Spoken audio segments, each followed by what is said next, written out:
One of us. One of us. Great showing. You guys suck and you cheated. Oh, we're recording? I didn't know we were recording. It is the biggest transfer or free agent signing in the history of the United States in any sport.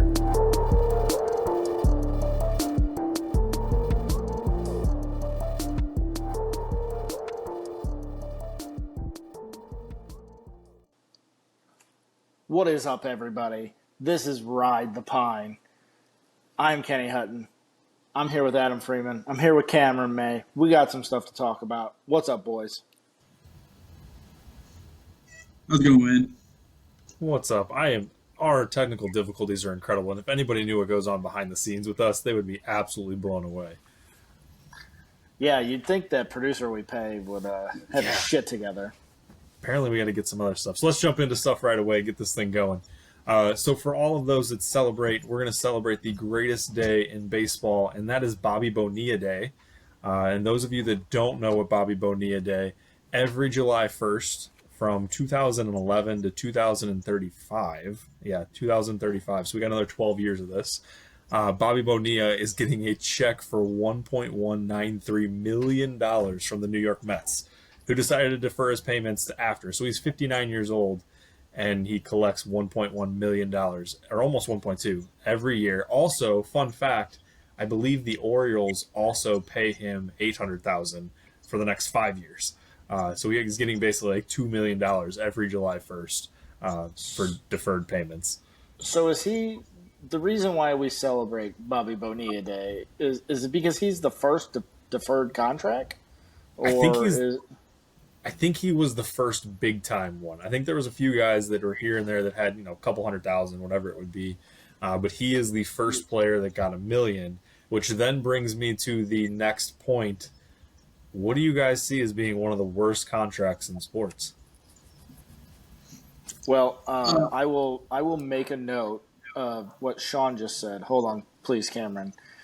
He said, and make sure you mention that Gilbert Arenas was given $111 million by the Wizards in 2011, immediately had a knee injury, and then was suspended for bringing a firearm into the locker room. He retired at the end of that season, and the Wizards continued to pay him through 2017. So that's got to be up there. That is a fantastic one, and at least he didn't shoot himself in the leg, I guess. Could have been a whole lot worse for a lot of people involved. That's actually correct. Cameron, he also what about managed you? not blow out his fingers, which is always a good sign as well. Happy 4th of July to everyone. That is definitely a good one. By the way. For my worst contract, I personally went with Chris Davis with the Baltimore Orioles. 7 years, $161 million. After he signed the contract, promptly went 0 for 54, played 5 seasons on that contract, batted .221, .215, .168, .179. In his final season, before they finally cut ties and put him out the pasture, $115. That is one of my favorites, because I'm pretty sure that the year before he got the contract, didn't he get like 40-something home runs or something like that and just went off, and then nothing? He had 53, and then the year after that had 49, and then they signed him.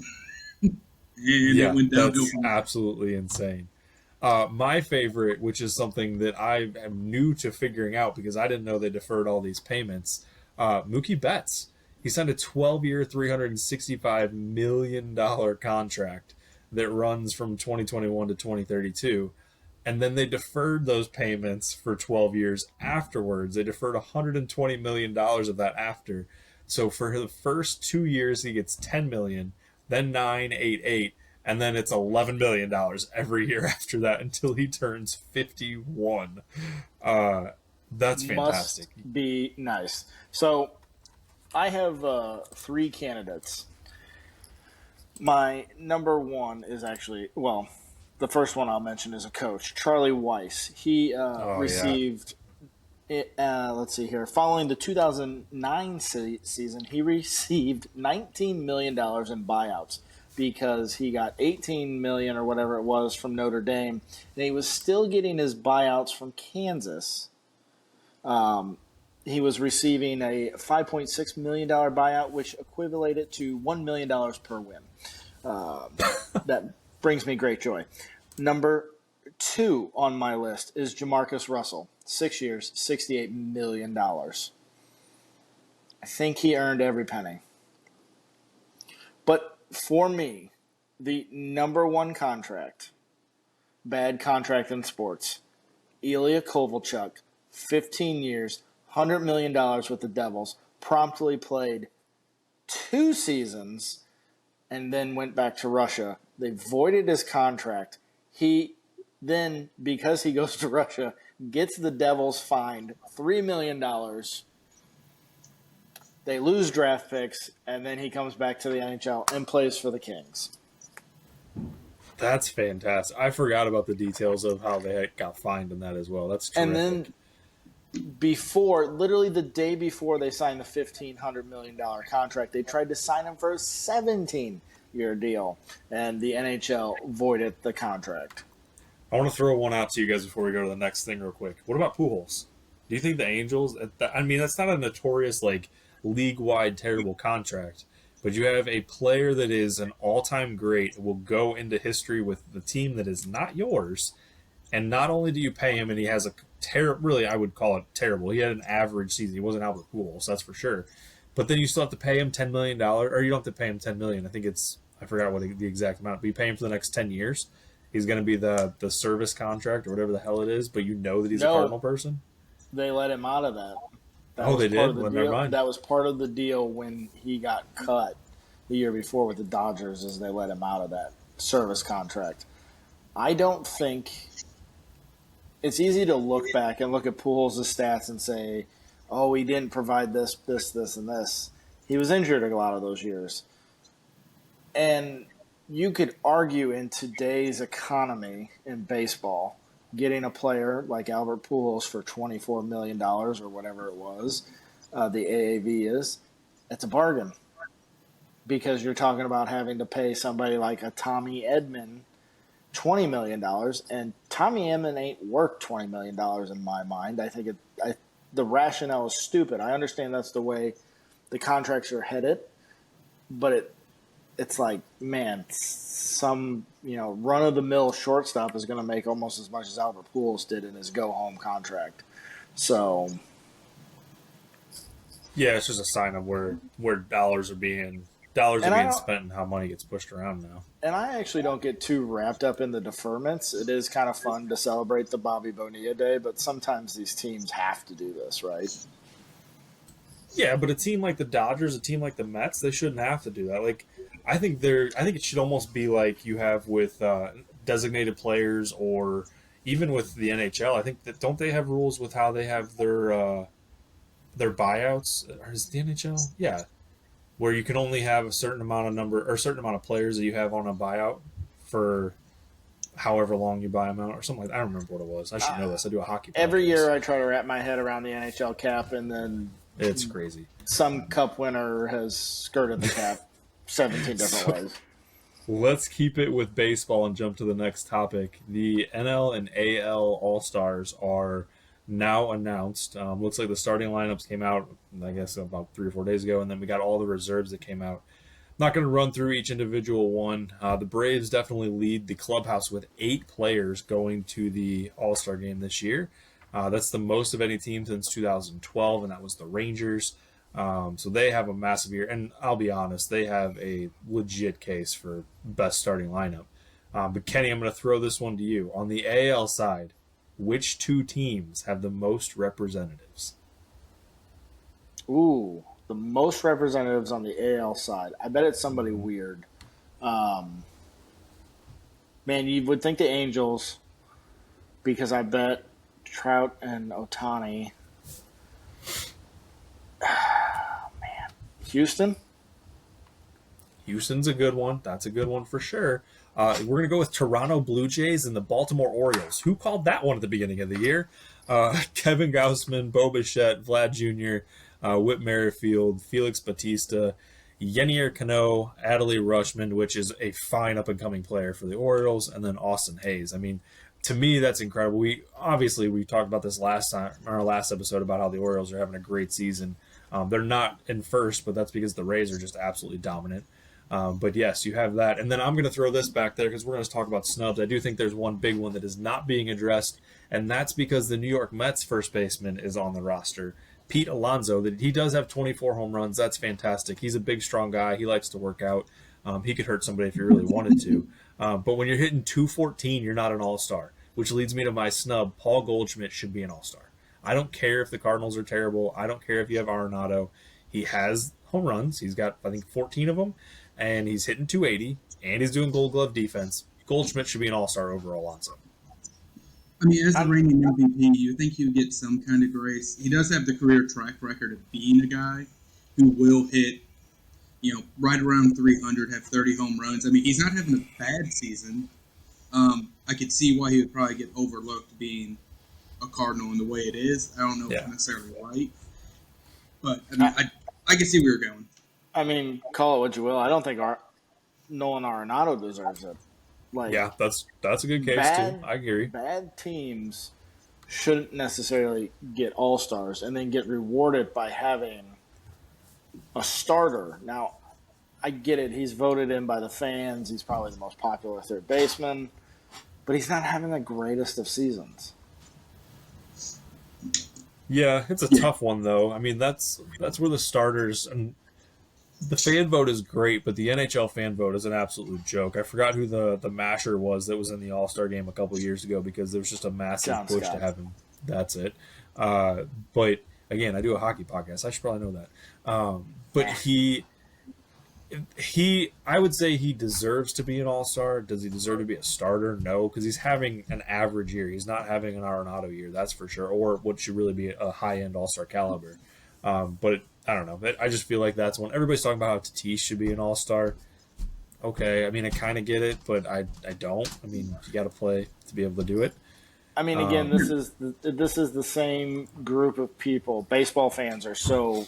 Yeah. I mean, my nephew this weekend. I watched a lot of Braves baseball, unfortunately. He was talking about. I guess baseball cards are really popular amongst the kids now. Mm-hmm. He's 8 or 9. He's like, I got an Ellie De La Cruz. I'm like, that's great. He's not even the best rookie in the division. Time is a flat circle that baseball cards have came all the way back around. It really is. It's very interesting that it's coming right back. I'm going to bring one other point with the All-Star game. The All-Star game is going to have it's boring. Probably, you're right. It is very, very boring, but it is going to be an audition for Shohei Ohtani in Seattle. I'm going to go out on a limb. He's got Ichiro there, or was there. Now you have that entire, I'm not even going to, that fan base. I'll butcher exactly what they go for, but you have the Asian fan base for sure. I think it's an audition for him. And you have him going to be the starting pitcher. He's going to be in the home run derby. He's going to be the leadoff batter. Again, this will be 2 years in a row. I could see this being a perfect opportunity for the Mariners to really see what it's about and then be able to push for a firm in free agency. Did he agree to do the home run derby? He hasn't, but apparently he's going to. I mean, that would be awesome to see him. The Pete Alonso in the home run derby every year is always a fun storyline also. I could definitely see him going to Seattle and doing the audition that way. He is just an absolute freak. Did you see the video of the home run he hit off the White Sox pitcher? And then they picked him up, turned around saying, how the fuck did you even hit that? And he hit it about 493 feet to dead center. Yeah. That was fun. I mean, the Babe Ruth comparisons at this point just seem like an insult to Shohei Ohtani. It's a different category. Obviously we didn't grow up seeing Babe Ruth. So we have no idea truly what to compare it to. But the dude throws 100 miles an hour and he hits bombs. We're not just talking about he hit one 420. No, we're talking about 493-foot tank jobs that no player can contain. It's incredible to me to what he can do. I think Shohei Ohtani kind of revitalizes baseball because obviously coming up and being involved in youth sports and being an umpire, I saw a lot of kids who were good pitchers and hitters, and they were forced to be specialists. Hey, you're either going to hit or you're going to pitch, and there was never anything in between. And now he's kind of given that right to these really extreme athletes who could do both, right? Think about the big high schools around us, right? The 400, 500 kid classes. How many triple sports athletes do you have? You don't really have a lot because they all get so focused. This is kind of a wake up of like, you can do everything you want in the sport and be good at it, right? Like Ohtani, you could argue that he's a good outfielder too. I think it's changing a lot of stuff with baseball because I forgot who it was. It's not. I don't think it was Paul Skeens for LSU, but they have a two-way player as well that's going to go on the top. I think they said 5 or 10 in the draft. Like, you're starting to see more and more of this, which is awesome because there's so many tremendous athletes, and it allows these guys to have an opportunity to show off what they really can do. I agree, Kenny. I think he's definitely changing the sport for sure. Think about like the high school recruit, like the story of the inner city kid who has only played basketball, and a football coach finds him and goes, I think you can play football. I'm going to give you a scholarship. And then he puts him into the NFL. Like, there are those kids out there that can play multiple sports and have that opportunity. And I think Ohtani is kind of like that gateway. And I think baseball is going to change. It might take a decade because those kids are growing up watching him now. But baseball could get fun again. I mean, and that's the whole baseball can get fun again. That's what kind of brings me back to who I think might kind of be a snub for the All-Star game. And Kenny, you mentioned him earlier. I know you're not going to like it. The All-Star game, first and foremost, in my opinion, is a marketing tool for the MLB to get the funnest, the most exciting players out there. Elly De La Cruz fits that bill perfectly. I think he should be involved one way or another. If he has to be a coach's pick, that's fine. Late inning, have him come in, steal some bases, maybe do a home run derby or something. But, I mean, that is kind of what the MLB needs. They need to capitalize on, they're kind of gaining momentum. Things are a little bit faster. Ohtani is in the news every day. This Elly De La Cruz is in the news every day. Tatis is back. He's a bitch. Everyone hates him. He's a cheater. There's absolutely nothing redeeming about him, besides the fact that he seems to be a good sport when people jeer him in the outfield. He dances to the "you're a cheater" chants, which, like, kudos to him. That's cool and all, but, like, you're still a cheater. You still broke your foot riding a motorcycle and then hurt your ankle playing soccer. So, but the MLB needs those kind of players. MLB needs the personality. We rag on the NHL all the time about how they can't market their stars. They can't market Austin Matthews because he's a turd. The Connor McDavid, you can't market him because he has the personality of a loaf of bread, I think, as Kenny said at one point. It was a pancake. Close. A pancake. But, I mean, this is something that they need the young, exciting players to be on the big stages. Their teams aren't ready to force them on the big stage. So this is a way to kind of limp them in, to introduce them, and, let them have fun. The All-Star Game's not serious anymore. My only issue with Elly De La Cruz is just the way people are, he's the best rookie to come out since whoever. He's had a good stretch. The Reds won that 12 games, and he got called up. And, he hit a cycle. Cool. If you look at the rare feats in baseball, a cycle happens one in every 640 games, I believe is the number I was looking at. So that means you have multiple cycles a year. Okay? We're not talking about a 20-year-old kid coming up in his first game and throwing a perfect game, right? Yeah. I will say this, though, Kenny. I think, I scratched. I pulled a Kenny. I think that the all-around talent, though, is a perfect argument for this. And I think we spent way too much time talking about the Reds. But the dude can throw nearly 100 miles an hour. He has the fastest sprint speed. He can play multiple positions, and he can hit, and he's 6'7". So he is one of those guys that is incredibly talented. That probably you're right that he probably isn't the truly what should be the top bill as far as like best prospect. And Jordan Walker is up there, but I bet there's other guys too that are probably don't get the attention that either of those two get, which is just crazy. But I think, Kenny, that's the perfect opportunity for what your argument of these kids that have the talent to play a whole bunch of different positions and do a whole bunch of different things. Mason Wynn would be one of those guys too. Mason Wynn's got a cannon. He can fly, and he can hit too. Mason Wynn's not going to come up with the fanfare that this kid of course not. Is got. And I guess part of my issue, and I'll wrap it up here, is that baseball should be fun. Ultimately, sports should be fun. They're adults playing a game. And I don't know how many times we've had arguments over Bryce Harper and his fucking hair. Like, right. God, I love Bryce Harper. God, I just want to see the locks flow. You want to hit a home run and pimp your shit and stare at it? I want you to do that. I want you to do that. But when that ball comes high and tight and brushes your teeth, I don't want to hear any bitching. No. All right, so we took way too long. You're fully entitled to do that. I mean, that's good content right there. We took way too long talking about baseball. So we need like an around-the-horn clock or something like that. We do. Yeah, we'll figure something out. We'll get that I got one or something. Wander Franco. Yeah. So we're going to go talk about another sport that you hit a little white ball around. Kenny's favorite topic. We're going to talk about golf today. The only reason skipping over the men's national? Yeah, we're skipping that. Sean's not here. The only reason. Hold on. Jesus Ferreira loves destroying Caribbean islands like he's Ronald Reagan in the 1980s. Go. Yep. So we're going to skip over that. We'll catch it on Put Me In, Coach. So we're going to skip to golf.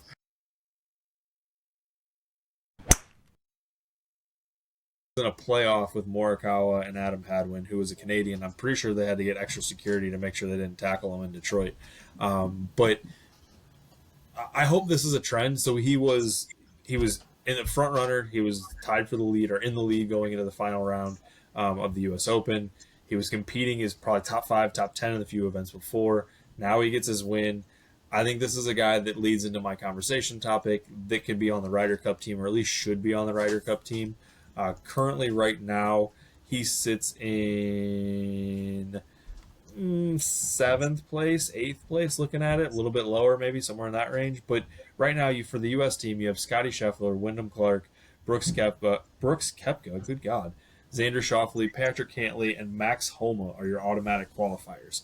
I don't care who they play, because let's face it, I don't know who they're going to play other than Rahm and McIlroy, and those two may just play the entire time. But you got to get somebody like Ricky in. You have to get Jordan Spieth in. He's going to be a captain's pick. You got to get Justin Thomas into this. Like, we have to get some guys in this to be able to do it. And then that leads to the real question I want to throw to you guys. How boring is the Ryder Cup going to be without all these guys that are in LIV? I feel like I'm a bad person to answer this because I don't think it'll be boring at all. I mean, Brooks will be there. He's going to qualify naturally. U.S. Ryder Cup team's not ran by the PGA of America, or the PGA Tour. It's ran by the PGA of America. So, semantics, whatever you want to say, he'll be in. I also wouldn't be surprised if, with the way DJ has been playing, if DJ gets a captain selection, and I wouldn't be mad if he did. I mean, what'd he do the last Ryder Cup at home? What, he go 6-0 as the captain and was just absolutely coked and hammered out of his mind by the time they did the press conference? I mean, any chance you get Paulina back up there? If I'm going right now, my team's got to be Scotty, Cantlay, Xander, Brooks, Ricky, Spieth, JT. Having a bad year, you don't mess with Spieth and JT. You got to have them play together. The crowd jeering beautiful, JT, pure energy. Nothing but cheer him up and make him just want to have even more fun. I also have Max Homa, Morikawa, someone who hasn't been talked about a lot, Cam Young. You gotta bring him and DJ. That leaves Bryson, Keegan, douche, and Tony Finau as the people who are going to be left home that most people complain about. The 6 captains pick are really going to be what makes that interesting. Is that how many guys in LIV get picked as captains picks? Because you're going to have to do it on the European side. They're not going to be able to compete if they don't. Because right now, their top 6 automatic qualifiers are Rahm and McIlroy, which those two are probably going to just run away without those spots. That's guaranteed. But then they have Yannick Paul, no idea, Adrian Maranko, nothing, Victor Perez, and Adrian Ategui. Tommy Fleetwood and Shane Lowry are in 7th and 8th. So they may have a chance to sneak into the top 6 to be automatic. But if not, the top 6 is going to be awful. Hold on, I'm looking at the same list you are, but it says there's only currently 3 players in the European standings that qualify. Is their standings a different? Do they have a different? Their team is picked different than ours is. I think they still have automatic qualifiers, though. They could, but if they only have 3, comparative to us having 6, they could go. I guess that could make a difference. And pick any of the live guys if they're not earning points. Well, yeah, I think Haddon will make it. Terrell Haddon off of the PGA Tour will make it. I don't think they're going to bring back Poulter or Sergio. Ludwig, the young up-and-comer who absolutely mashes the ball, will probably be a captain's pick. There's something weird about playing Ryder Cups across the pond, though. I think this one's over in Italy. We really struggle over there. I think talent-wise, we have the big advantage, but there's some sort of that is an understatement of all understatements that we have the big advantage in this, because I think we're going to run away with it. Okay, but if they're over in Italy, do you see them making a dumb pick like taking Molinari? It doesn't matter. I mean, he hasn't played bad golf. It doesn't matter. I mean, but it kind of does. I don't think it would. I really don't.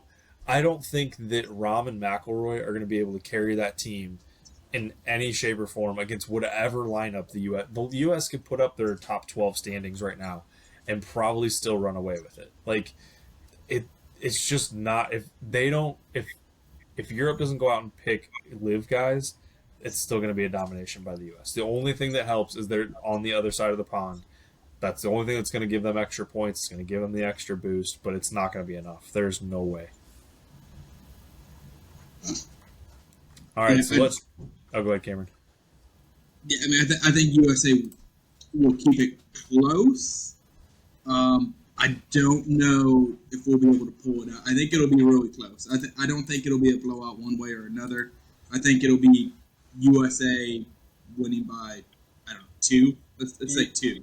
You guys heard it first here on July 3rd, as the day we're recording. Cameron hates America. He does. I heard him say it too. Speaking of hating America, let's jump to Adam's random sports news.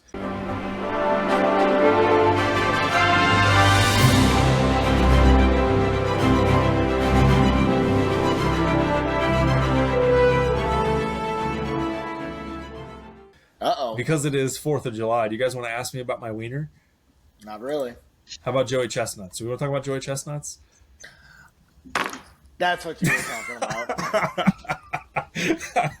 The best event that happens on 4th of July is the hot dog eating competition. Everybody watches the Nathan's Famous Hot Dog Contest. And really the only reason that I wanted to bring this up is because of the crazy facts about Joey Chestnut. So let's go to Chestnut by the numbers.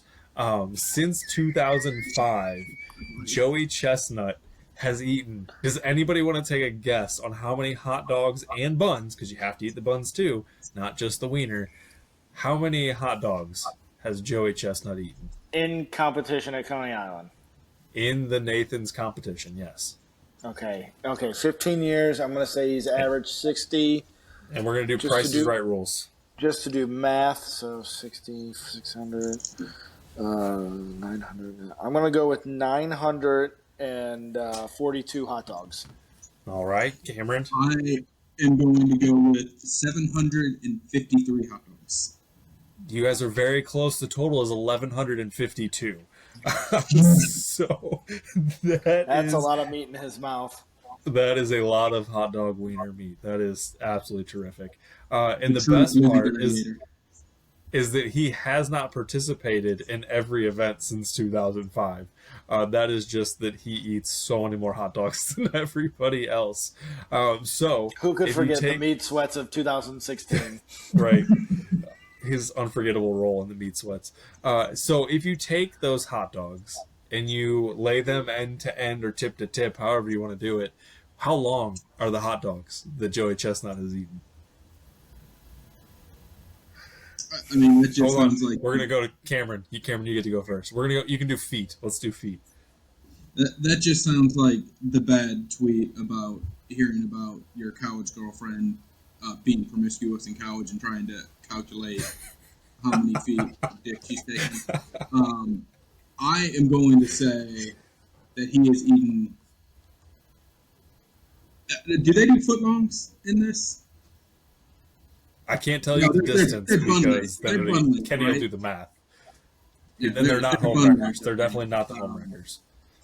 I'm gonna go for like 13 miles. Jesus. Oh, then if we're playing Price is Right rules, I'm going 100 feet. He has eaten 648 feet of meat in his competition, which that's 648 feet is the distance from dead center field at Citi Field. Dead center at Citi Field and Yankee Stadium are both 408 feet. Aaron Judge's longest home run is 496, and the Statue of Liberty. He has eaten 2 Statue of Liberties in hot dogs, which Clearly is he's a better athlete than Aaron Judge. Incredible. Right. So keep on going to Chestnut by the numbers. In 2022, Joey Chestnut ate 63 hot dog buns and hot dogs, which is 290 calories, which meant he ate 18,270 calories in 10 minutes. And in his career, just in hot dogs, he's eaten 335,000 calories.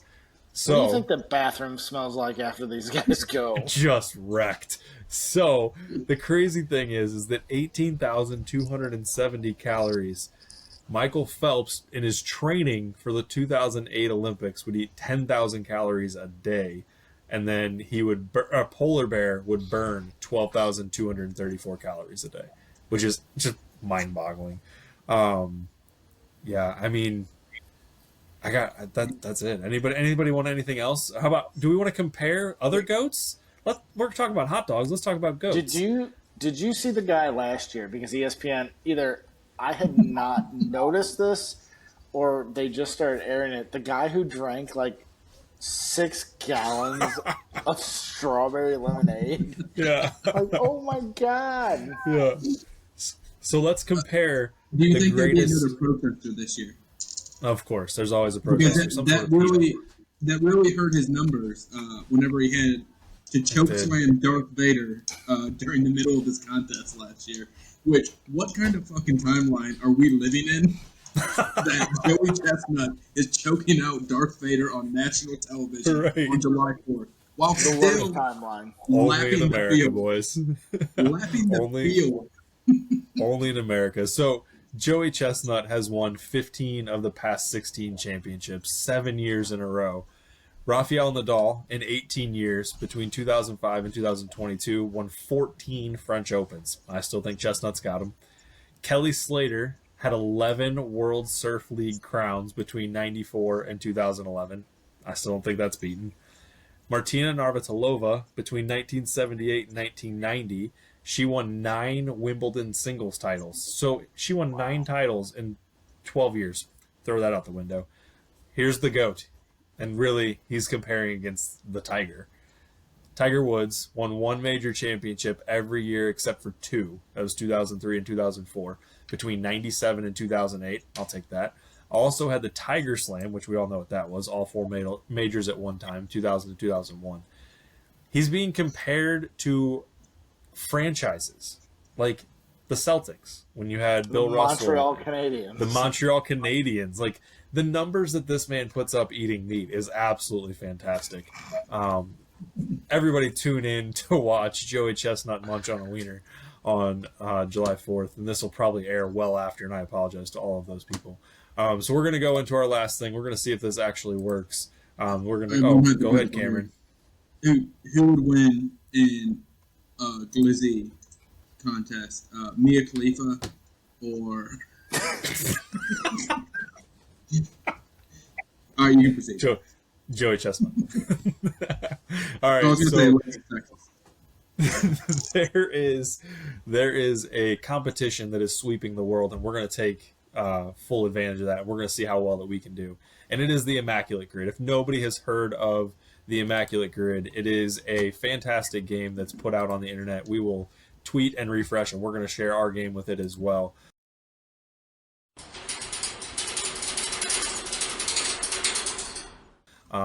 Hang on. There we go. So now it's on there.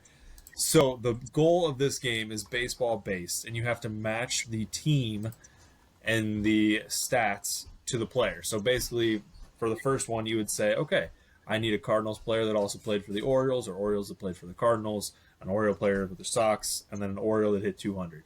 We're going to see if we can do this. We're going to give ourselves a time limit, so I'll keep track of time, and we got to see if we can do it in 9 guesses. All right, so we're going to start now. How long do we want to give us as far as the time goes? 5 minutes? Sure.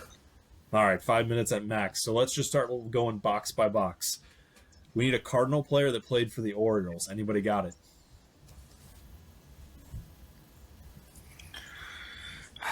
Do we have to do it this way? Can we knock out the easiest ones? All right, knock out the easy one. Can I go with this one? Will Which Clark? one's that? Oriole and the Cardinal? Isn't it Will Clark? Was Will Clark? Yeah. Cameron? I got nothing there. We're going Will Clark. That's right. That's a good percentage. 3% of the people have got that one right. All right, let's go.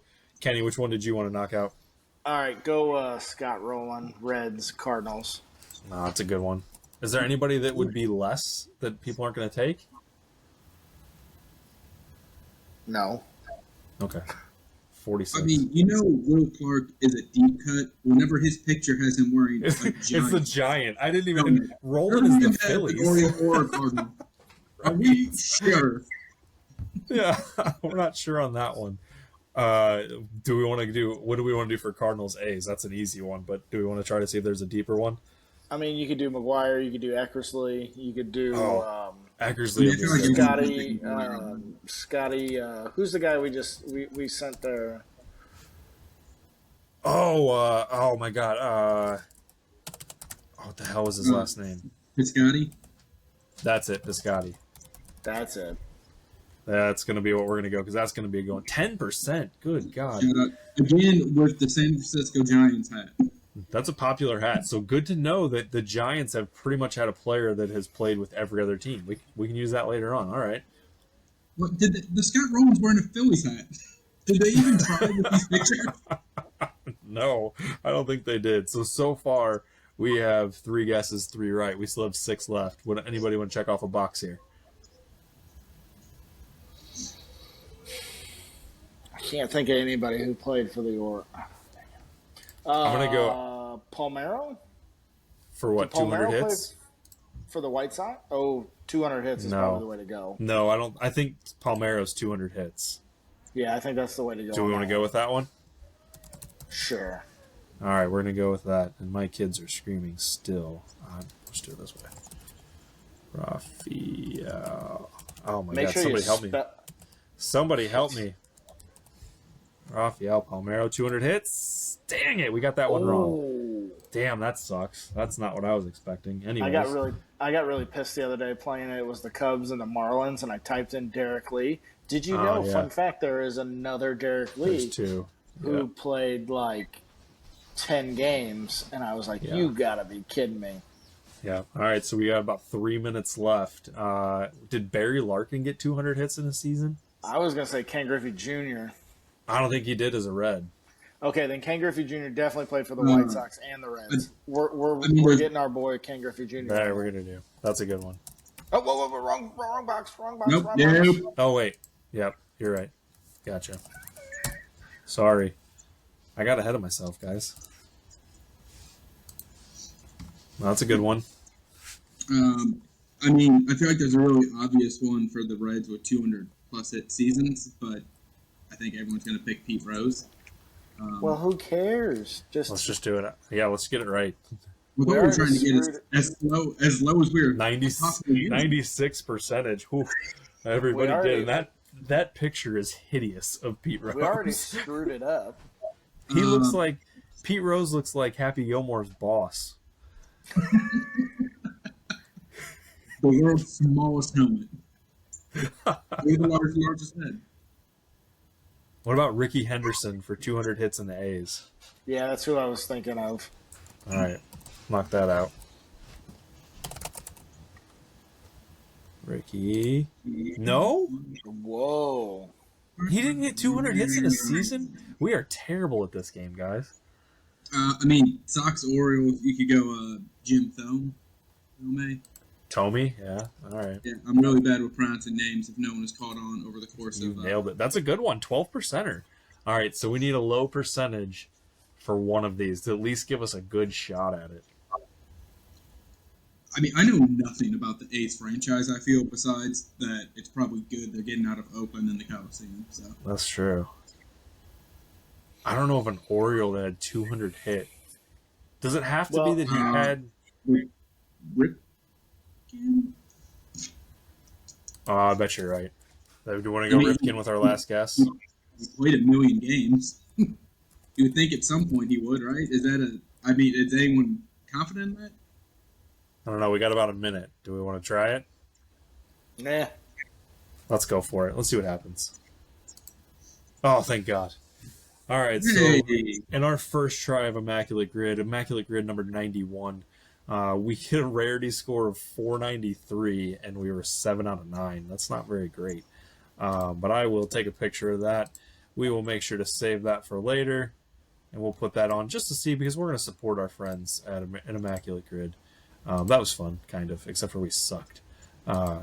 So my only problem with Immaculate Grid is the 9 for 9. So, like, I do find myself, like, double-checking spelling, like, on another Google page and giving away the answer. I'm like, damn it. It's addicting, though. I mean, I've played every day for the past, like, week and a half, whatever it was. There's another one. It's Weddle. It's the Guess the NFL player. That one's fun. Oh. We can do that towards the season.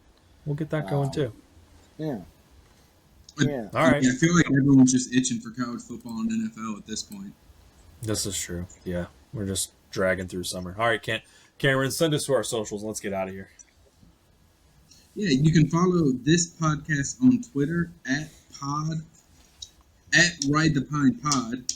Jeez, that was a rough one. At Pod Ride the Pine on Twitter.